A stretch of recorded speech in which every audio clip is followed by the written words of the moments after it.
My story starts around July 2025 when I took my wife to the doctor. She was feeling fluish, so I decided to take her, keep her company. But actually, I did this so I can score some brownie points. We'll keep that between ourselves.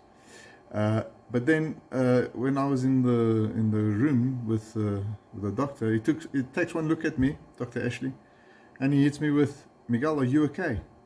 And very surprised, I replied, "I think so." Then he says, "You look like a yellow banana." And just like that, this yellow banana felt like it was put through a blender. You know, I wasn't in pain. I wasn't exhausted. I didn't have any obvious symptoms. Okay, besides being the banana smoothie. But in reality, something was happening inside my body. Something was seriously starting to happen in my body.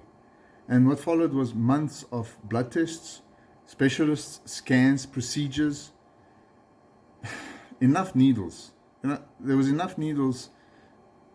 It led me to be convinced that in the hospital there was some sort of rewards program with my name on it. That's how many needles I had to go through.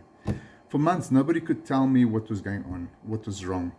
Nobody could figure out what was the issue with my, what it was. Every test seemed to have more questions than answers. Eventually, I just grew tired. I got frustrated. I stepped away from the medical process altogether.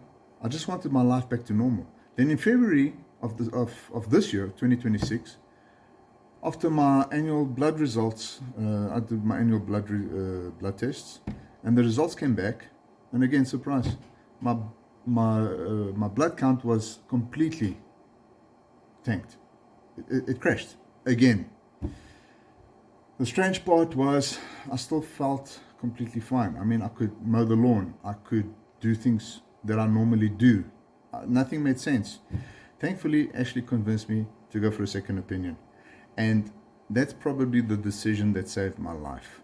A few weeks later, I went to see a hematologist, Dr. Justin DeToy at the Wits Donald Gordon Transplant Institute. This time, the answers came quickly. On the 3rd of March, 2026, I heard these 3 words. You have MDS, specifically MDS AML leukemia. You know, it changed my life forever. It's a rare, very aggressive blood cancer, and it's caused by a TP53 mutation. It's a nasty little bugger. It's one tiny genetic error that caused massive consequences. Left untreated, I would be on death row. It's a death sentence. So just like that, I became a member of that club, the cancer club. You know, the membership fees are ridiculous. They're crazy. The benefits are even worse, if you can call them benefits. Nobody signs up. You get picked. That's the beauty about this one. And once you're in for the fight of your life. You know, that's exactly what I'm doing. I'm fighting every day now. Suddenly, everything becomes real. The fear, the anger, the uncertainty, the questions. But more than anything, I thought about the ones whose names were scribed across my heart. You know, because when somebody tells you that your future is no longer certain, you think about the ones you love the most. You think about the moments you want to experience still. You think about the memories you still want to make, the milestones you haven't reached yet. Then came the other shock. My best chance of survival will be a bone marrow transplant from a matching donor. The good news is there is hope. There is a treatment. There is a path forward. But that path comes with enormous financial burden. Okay? Cancer doesn't just attack your body. It goes after your wallet. And when it's done with that, it goes after the shirt on your back. That's the problem with this. It goes after your livelihood and your plans, your sense of security. Every specialist appointment, every procedure, every treatment, every step you take towards this life-saving cure comes at a cost. Your medical insurer will make you realize this. Because I don't care what kind of medical aid you have, there's limits. And those limits come across as co-payments. You know what I call them? A kick in the teeth. You get kicked when you're laying down. That's what that is. That's why I'm making this video. It's one of the hardest things I've ever had to do. I've always thought of myself as a survivor, not a victim. I've never felt that way. But today I need help. I need lots of help. That's why it's not because I've stopped fighting. Or I've lost hope. It's because I am fighting even harder than before. I'm fighting to watch my son reach his goals, achieve his dreams.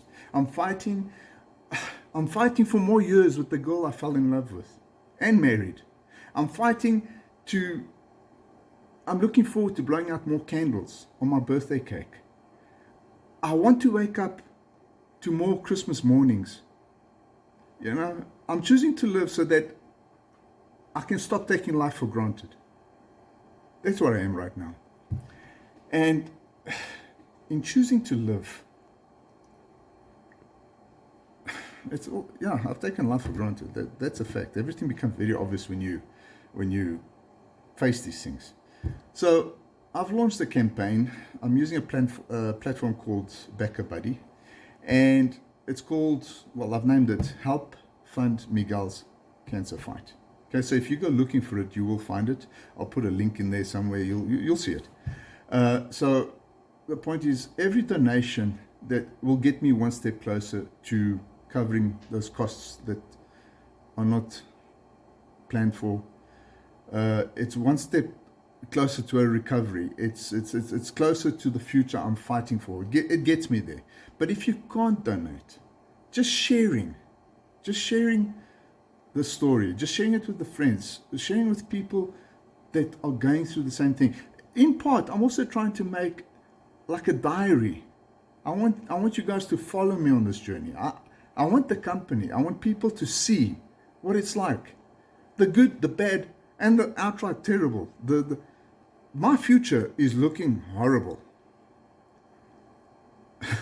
Can't tell you how much I'm not looking forward to what's coming. But it's coming. It's out of my control. But I know one thing for sure. How can I say this? This is just the beginning of my fight against leukemia. Okay? I know one thing for sure. Leukemia took a cheap shot at me. Okay? And with your help, I'm going to take my life back. So it's thanks to you. Yeah. Your generosity and your efforts to help. I'm going to take my life back. God bless you all.